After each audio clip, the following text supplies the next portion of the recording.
When Pharaoh let the Lord's people go, God led them by the desert road toward the Red Sea using Moses. By day the Lord went ahead of them in a pillar of cloud to guide them, and by night in a pillar of fire to give them light. But Pharaoh changed his mind and pursued the Israelites with his chariots and army.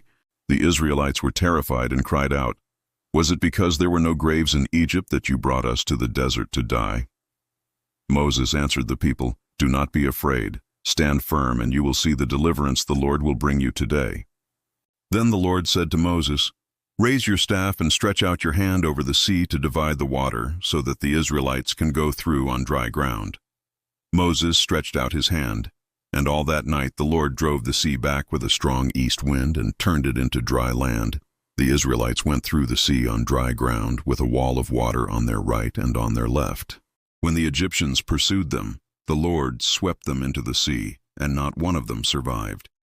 That day the Lord saved Israel, and the people feared the Lord and put their trust in him and in Moses, his servant. In the desert the whole community grumbled against Moses and Aaron. The Israelites said, "If only we had died by the Lord's hand in Egypt. There we sat around pots of meat and ate all the food we wanted. But you have brought us out into this desert to starve this entire assembly to death." Then the Lord said to Moses, "I will rain down bread from heaven for you. The people are to go out each day and gather enough for that day."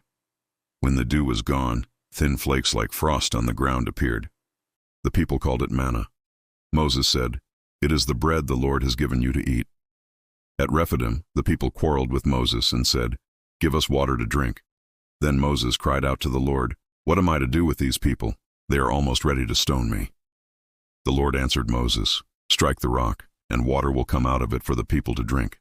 Moses did as the Lord had commanded, and water flowed abundantly out of the rock for the people to drink.